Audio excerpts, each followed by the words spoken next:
Mahabharata, Chapter 42, The Celestial Reunion, read by Nirvan Bajaj and Ekveer Bajaj.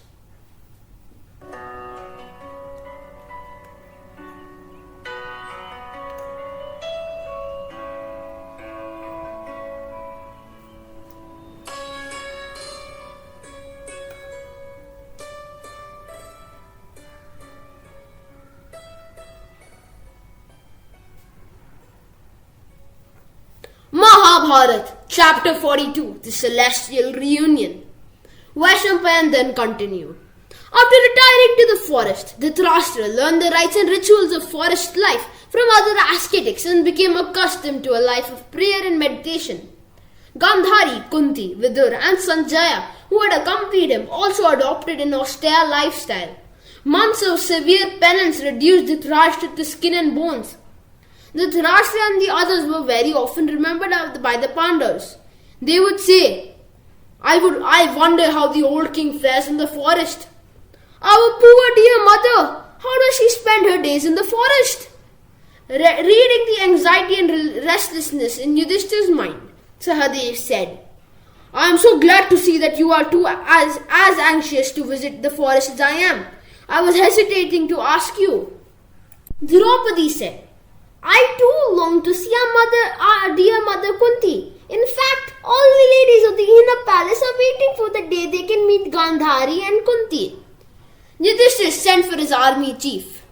He said to him, Prepare your men. We will leave for the forest tomorrow. We wish to visit King Dhritarashtra. Let an announcement be made that all citizens of Hastinapur are welcome to join us. At dawn, a long caravan of chariots and horses, elephants and camels was seen winding its way out of Hastinapur. Behind it were mules laden with goods. Yuyutsu and the royal priest Dromir were left in charge of the kingdom. Leaving their horses and chariots at a distance, the Pandavas walked up to Dhritarashtra's hermitage. Yudhishthira inquired of the sages there, Where is our dear uncle Dhritarashtra? And the ascetics replied, You will find him on the banks of the Yamuna, bathing and gathering flowers. While the others walked leisurely towards the riverbank, Sahadev ran ahead to greet Kunti. He fell at her feet and sobbed loudly. After greeting the elders with due respect, the Pandavas helped them to carry the water pots back to the hermitage. Dhritarashtra said, Having all of you around makes me feel I am back in the palace. At the hermitage, a curious crowd had already gathered. Sanjaya introduced the Pandavas to them. Yudhishthir asked Dhritarashtra, I don't see the venerable Vidur with you. Where is he? Dhritarashtra replied, He is doing severe penance. He is reduced to skin and bones. Just then they saw Vidur coming towards the ashram. Yudhishthir said, Why, there he is, but he is turning away. I must speak to him. Yudhishthir ran after Vidur. Stop! I am Yudhishthir. I have come to meet you.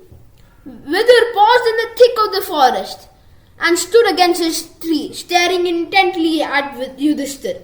In a moment, Yudhishthir realized that he was staring at Vidur's lifeless body. But when it came to performing the cremation of the body of Vidur, there was a heavenly voice. Vidur was living the life of a sannyasi.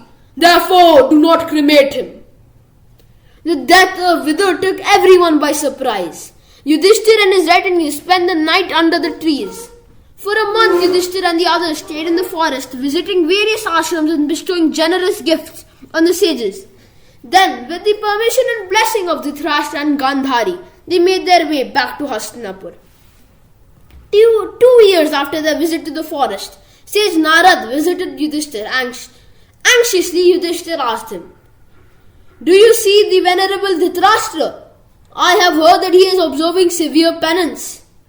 Narad said, Listen calmly. I will give you all the news. After you returned to Hastinapur, Dhritarashtra, Gandhari, Kunti and Sanjaya all left to Dwar, a place of pilgrimage in the Himalayan foothills. Your uncle Dhritarashtra reduced himself to a mere skeleton through starvation and severe penance. Gandhari, Kunti and Sanjaya also spent their days in fasting and prayer. One day, when Dhritarashtra was returning to his ashram after his bath, a storm broke, and with it, a forest fire. Soon the whole forest was aflame. So weak and helpless had they become that Dhritarashtra, Kunti and Gandhari could not run away. They told Sanjaya to take to his heels. Persuading Sanjaya to escape, the three of them sat down. So while the three of them were consumed by the forest fire, Sanjaya went to the higher Himalayas. The news came as a real shock to Yudhishthira and his brothers. They were reduced to tears and tried to comfort another. Yudhishthira returned to his royal duties, but his heart was not at rest. Filled as it was with sorrow, the years rolled by eventfully. 36 years after the Great War, ill omens started to appear. Storm lashed the countryside, meteors streaked through the sky. The sun and the moon too appeared to be surrounded by strange rings. But when the news of the destruction of the Vrishni clan reached the Pandavas, their grief knew no bounds. Just then, King Janamjaya asked Vaishampayan, "But how did that happen? How could the entire clan of the Vrishnis be suddenly destroyed? Was it a result of some curse?" Vaishampayan replied, "Yes, it happened many years ago when sage Vishwamitra, Kanva and Narad had gone to Dwarka for a visit. Some mischievous Yadav boys dressed up Samba as a woman and took him to the stages. They asked the sages, 'This is Babru's wife and she is hoping for a son. You rishis are wise men. Tell us whether she will have a girl or boy.' The rishis were furious. They knew that the person in the sari was not a woman but was a boy. They thought to themselves, 'What do these youngsters think? How dare they fool us thus?' With red-shot eyes, the sages declared, 'You cruel, wicked boys! This son of Krishna will give birth to an iron pestle, which is a tool used for pounding in a mortar, which will cause the destruction of all the Vrishni and Adhaka races. Only Balram and Krishna will be spared.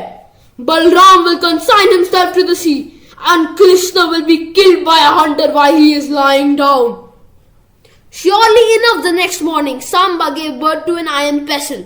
His companions rushed up to King Urgasen and gave the pestle to him. Afraid of its alleged power of destruction, the king observed the iron pestle to be crushed into powder and to be cast into the sea. With a view to prevent drunken brawls, a public proclamation was made that liquor should not be thereafter be prepared or consumed in the kingdom. In course of time, the denizens of Dwarka forgot about the incident. But when 36 years later after the Great War, ill omens began to appear in Dwarka too, Krishna realized the significance. Gathering his people together, he said, "I perceive ill omens, identical to those we perceived before the Great War." Then he pondered for a little while and said, "Why, it is 36 years since that great battle. It is now time for Gandhari's curse to take effect. I feel it is best for all of us to go into on a pilgrimage. Let all of us gather together at Prabhasa, a place of pilgrimage near Dwarka." The heads of the families of Vrishnis and Andhars were willing to abide by his decision. Hectic preparations were made underway. Mounted on horses, elephants and chariots, the army too prepared to leave the town. On reaching Prabhas, they set up camp and settled down. Then began the feasting and drinking in which Krishna, Balram, Satyaki and Kritavarma also joined. Satyaki, quite drunk, took it to his head to insult Kritavarma, who was in Duryodhana's side. He said, "I'll have to see another Kshatriya who would kill his helpless enemies while they are asleep. What you did was unforgivable." Wild with fury, Kritavarma retorted, "Didn't you kill Bhurishrava after he had laid down his weapons? Do you think you were very brave then?" The others began taking sides and a drunken brawl was soon on. Satyaki sprang up with a livid face. "Today I swear I will avenge the death of Drishtadyumna and the others. I will kill this wicked Kritavarma who slayed them with the help of Ashwadhama. Swiftly, Satyaki took the sword from Krishna and in an instant cut off Kritavarma's head. Then, crazy with anger and drink, he began attacking everyone around. Krishna hastened to control him, but just then the Andhakas surrounded Satyaki. In their drunken state, they attacked him with the pots and pans they were lying around. To protect Satyaki, Krishna's son, Pradyumna, jumped into the fray. Though they were both strong and valorous, Satyaki and Pradyumna were soon outnumbered and killed. Enraged by the killing of his son and friend, Krishna picked up a clump of Iraka glass. No sooner had the grass touched his hand than it turned into a formidable iron pestle. Holding the weapon aloft, Krishna attacked all those who confronted him.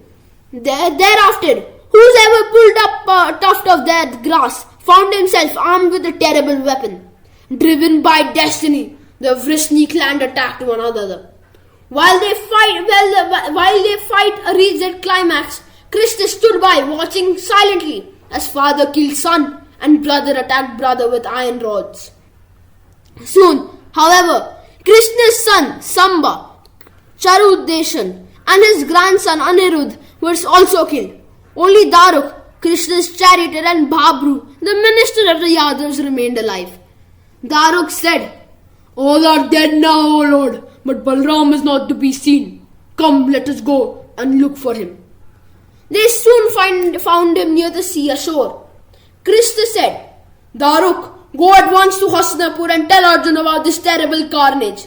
Ask him to rush to Dwarka." Daruk at once ascended his chariot and left. Turning to Bhabru, Krishna said, "Go to Dwarka to protect our women folk." Before he could even stir, Bhabru was felled by an iron rod which had got stuck to a hunter's arrow.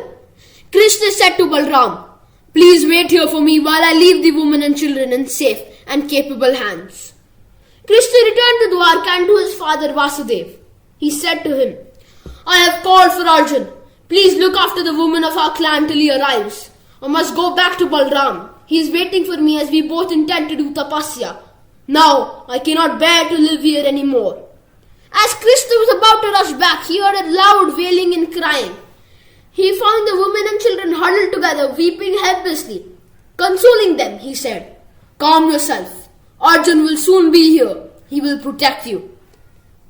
When Krishna returned back to Balram, he saw a great white serpent emerging from his mouth. The snake then disappeared into the ocean. As Krishna was the incarnation of Vishnu, Balram was believed to be the incarnation of Shesha, the serpent on which Vishnu reclines. After witnessing the end of Balram, Krishna realized that his time too had come. He wandered off into the forest deep in thought. After roaming around aimlessly, he sat down and remembered Gandhari's curse. When his mind turned to the past, Krishna disciplined his senses and lay down in a yogic pose. Just then, a hunter called Jara arrived on the scene in search of a deer. Camouflaged by the foliage, he mistook the supine Krishna for a deer and shot an arrow in that direction. The arrow pierced through the sole of Krishna's foot. And when Jara the hunter came near, he realized his mistake and begged for forgiveness. After consoling the hunter, Krishna's soul departed from his body. And thus, Lord Krishna too met his end in the manner predicted by Gandhari. Meanwhile, Daruk, who had reached Hastinapur, reported to the Pandavas the terrible events that had taken place. Shocked to hear the terrible news, Arjuna accompanied Daruk back to Dwarka. In Dwarka, thousands of women, forlorn and deserted, lamented aloud on seeing Arjun. Even the stout-hearted Arjun could not bear to see the grief. Overcome with sorrow and sympathy, he fell down in a swoon. Rukmini and the other queens ran to help him up. They seated him on a golden asana and sat beside him in silent sympathy. On recovering, Arjun went to meet his uncle Vasudev. When Arjun greeted him, the grief-stricken Vasudev clasped him to his bosom. He said, "O Arjun, your favorite pupils Satyaki and Pradyumna are no more. In fact, they have caused the destruction of the entire Vrishni clan. But then we cannot blame them. Whatever happened was the outcome of the curse of the rishis. Even Krishna, with all his might and power, was a silent witness to this mass destruction. Perhaps he did not want to oppose the curse of Gandhari and the rishis. You, Arjun, know well of the great prowess of my son. Your grandson Parikshit was revived after being killed by Ashwadhama. Yet, after watching all his kith and kin being killed, he did nothing. Krishna has gone away somewhere far after telling me to do as you bid. Now take charge of the people and place in people. I have no wish to live any longer. With a heavy heart, Arjun said, Nor can I bear to see this world bereft of my dear Krishna, and I know that my brothers and Draupadi will feel likewise. Perhaps the time has come for Yudhishthira to depart. I will take the women and children and the aged with me to Indraprasth. Daruk, now I want to meet the ministers of the Vrishni. The ministers arrived post-haste. Addressing them, Arjun said, Prepare your chariots and collect all your wealth to come with me to Indraprasth. Once there, Krishna's grandson Vajra will be made your king. 7 days from now, we will leave at dawn. So hurry now and prepare to leave with me. Arjun spent a sad night in Krishna's palace. Early next morning, Vasudeva breathed his last. After performing the obsequies for Vasudeva, Arjun went to the spot where the Vrishnis had met with their destruction. There too he performed the final rites for all the deads. After searching for Krishna and Balram, Arjun presumed them to be dead and performed the last rites for them too. 7 days later, Arjun left Dwarka. Following him were numerous chariots of the citizens of Dwarka. No sooner had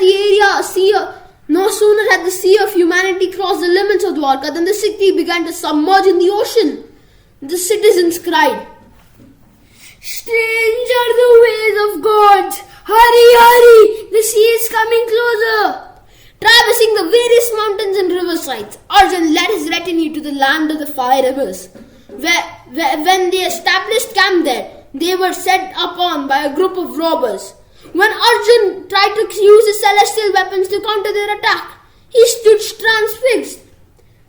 He thought to himself, Why? I can't remember a single thing. How can my memory fail me at this crucial moment? While the robbers continued the attack, Arjun stood by, helpless. Then he tried to attack the looters with ordinary weapons, but soon his quivers, which earlier had been inexhaustible, became empty. Gradually, realization dawned on Arjun. He said, All this is surely divinely ordained. I cannot recall the celestial weapons. My very limbs feel weak. All the knowledge of the arts of war had acquired is not to be relied after all. Haplessly, he gathered together the people who were left and took them to Indraprasth, where Vajra, the son of Anirudh, was later crowned king. After making all the requested arrangements, Arjun made his way to Vedvyasa's ashram. While Arjun greeted him with due respect, Vyasa shrewdly detected the restlessness in his mind. He said, Is anything the matter, Arjun? Why do you look so crestfallen? What has happened to you? Arjun said, The lotus-eyed Krishna and his brother Balrama no more. The entire clan of Vrishnis has been destroyed. As it is, I cannot bear to think of their mass destruction. And how can I believe that Krishna is dead? If Krishna can die, why then the oceans can dry up, the mountains can shake, the skies tear apart and fire turn cool. Vyasa said, Do not grieve over the Vrishnis. Due to the curse of the Brahmans, their death was certain and ordained. Else wouldn't Krishna want to intervene? Aided by Bhima, Nakul and Sahadev, you two have completed an onerous task, O Arjun. It is time for you to leave this earth. You no longer need the celestial weapons, so you lost them as suddenly as you had received them earlier. Should you ever require them, the weapons will be returned to you. It is best now for you to prepare to depart for heaven. And Arjun replied sadly, I think I understand what you mean. Arjun returned to Hastinapur and narrated all the events to Yudhishthira. Yudhishthira heard him and said solemnly, We can only submit to fate. And Arjun said, I too believe that. Bhima, Nakul and Sahadev also agreed. Yudhishthira said, "Since you all agree, let us arrange the coronation of Parikshit. I'll leave Yuyutsu in charge of matters of state." Discarding his silks and jewels, Yudhishthira donned clothes of bark. His brothers and Draupadi did likewise. Then all the 5 of them, along with Draupadi, set off the journey, and a dog followed them. Crossing rivers and plains, they travelled across the country. Arjun was still carrying with him his Gandiva and quivers. The Pandavas met Agni on the way, and he asked Arjun to give away the Gandiva to Varun. Arjun threw away his weapons in the sea nearby. Now the Pandavas turned west. After visiting the submerged city of Dwarka, they went towards the Himalayas. They were all walking up the mountains at fast pace. On the way, they saw Mount Meru. After a while, Draupadi could not step with rest and fell down. Bhima asked Yudhishthira, "O king, Draupadi has done no wrong in her life. Why did she fall down now, off the cliff?" Yudhishthira said, "In her hearts of hearts, she was partial to Arjun. This is the result of her favoritism." Without pausing for a backward glance, Yudhishthira marched ahead. A little later, Sahadev fell down the mountain. Bhima asked Yudhishthira, "He was so selfless and helpful. Why did Sahadev have to follow Yudhishthira?" And Yudhishthira replied, "Sahadev thought that no one was as intelligent as he. His vanity has brought about his fall." And now the 3 brothers and the dog climbed up the mountains. But Nakul could not endure the separation from Sahadev. Bhima said, "Look, Nakul too has fallen. Why is it so?"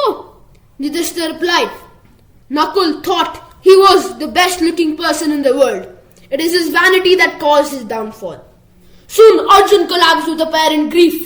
Bhima said, "Arjun has never told a lie, not even in jest. Then why does he meet his end thus?" And Yudhishthira replied, "Arjun had claimed that he would annihilate his enemy in just one day. His boasting about his prowess has felled him." Nonchalantly, Yudhishthira walked on. Bhima called out as he fell, "Why me, O brother? Why me?" And Yudhishthira replied, "You ate too much, Bhima, and boasted about your unmatched strength, hence your fall." Yudhishthira marched on alone, followed by the dog. And just then, the great Lord Indra arrived with his chariot. He said, "Come, Yudhishthira, climb onto my chariot." But Yudhishthira asked, "My lord, my brothers and wife have fallen on the way. I do not want to go to heaven without them." Indra replied, "But they have already reached heaven. You will meet them there." Yudhishthira asked him, "I have one request, O Lord. This dog has been faithful to me and followed me everywhere. Allow him to come with me." Indra said, "You are about to receive heavenly bliss. Leave this dog now. It will not be mean to do so." Yudhishthira replied, "I will not abandon my devotee, not even for the joys of heaven." But Indra replied, "There is no place in heaven for dogs. Think before you act, Yudhishthira. Leave this dog." Yudhishthira replied, "No, I shall not do so. I shall not leave him for my selfish pleasures." And then Indra said, "You do not hesitate to leave your brothers and Draupadi. When they fell, why do you hanker after a mere dog?" Then Yudhishthira replied, "No one can oppose death. I did not abandon my brothers and Draupadi while they were alive, but I could not prevent their death." Just then, the Lord Dharma, who had been testing Yudhishthira in the guise of a dog, said, "Your righteous behavior and your kind and generous nature towards all living creatures makes you the greatest of all kings. Once, earlier too, I had tested you in the Dwaitavan forest. Then you had displayed your righteousness. You alone deserve to enter heaven in your earthly form." And on Arjun's chariot, on Indra's chariot, Yudhishthira rose up to the heavens. Indra said, "Behold these numerous worlds of the Devas. From the earth they appear to be twinkling stars." But Yudhishthira said, "I want to be with my brothers, wherever they may be." Indra replied, Why do you persist in retaining your earthly ties now? Your brothers cannot achieve your status. But the temptations of heaven did not lure Yudhishthira. No, I want to be with my brothers in Draupadi. When they reached Svargalok, Yudhishthira saw Duryodhana. On seeing Duryodhana in heaven, Yudhishthira thought to himself, look at this! The wicked Duryodhana is seated on a resplendent throne, enjoying all heavenly delights. I cannot bear to see this. Filled with rage on thus seeing Duryodhana, Yudhishthira turned back and said, the one who is responsible for the death of our dear ones, the one who caused the destruction of the earth, the one who dragged poor Draupadi to court, that very wicked Duryodhana is here. I have no wish to be with him. I do not even want to look at him. Narad, who was among the attendant devas, said with a laugh, Ha! Don't say so. Before you come to heaven, you must forget all your old animosities. Narad explained, Duryodhana lived and died like a true Kshatriya. This is why he deserved this honor. Forget all his wrongdoings now. Yudhishthira said, if this sinful Duryodhana is placed in heaven, where are my honest and brave brothers? I want to meet them as well as Kunti and Karna. Where are Shikhandi, Virat, Draupad, Satyaki and Abhimanyu?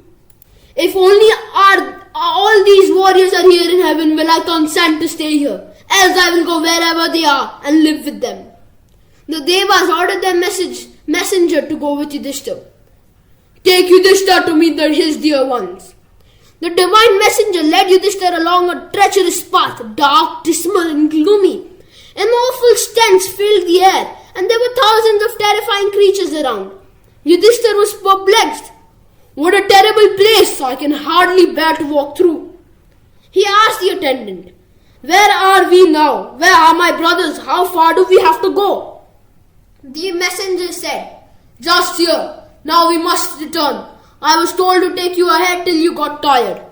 Yudhishthira was quite willing to go away from there. But as he turned, he heard human voices calling out piteously, Oh Yudhishthira, have pity on us. Stay here a while. Your presence is so smoothing. Don't go away as yet. Stay just a few more minutes.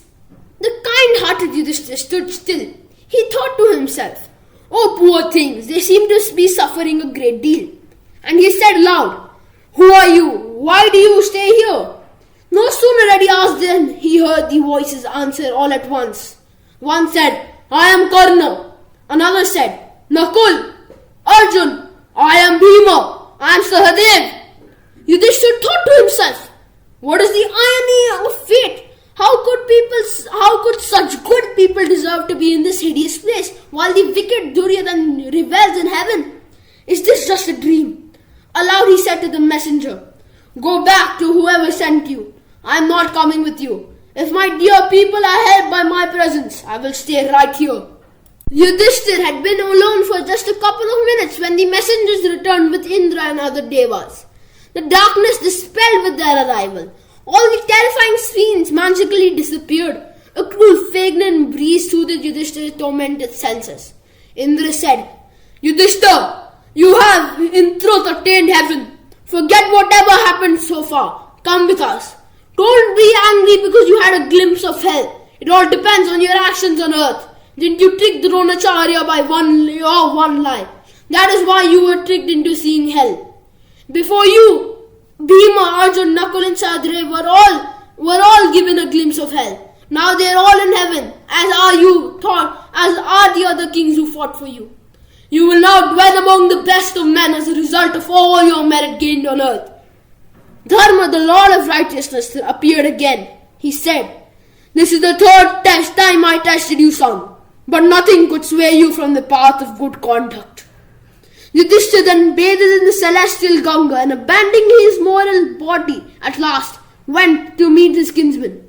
He beheld the resplendent Krishna from whom Arjun was worshipping. Bedecked with a garland of lotuses, Draupadi was radiating her exquisite beauty. Arjun introduced Yudhishthira to the devas assembled there. He there met Karna, all his brothers, Abhimanyu, Shikhandi, Balram, Satyaki, Virat, Draupad, Drishtadyumna, and all the others who had taken part with him in the war. And lastly, Vaishampayan said, "Now I have described in detail all the events of the great war between the Kauravas and the Pandavas. Whoever listens to this story of the Mahabharata will have all his sins washed away and will surely go to the abode of Vishnu after he dies." And thus ends our last session of our rendering of Vaishampayan's recital of the great Vyasa's immortal Ityasa, the Mahabharata. A special thanks to Amar Chitra Katha. Please subscribe to this channel, like, share and comment on this video. Thank you and Namaste.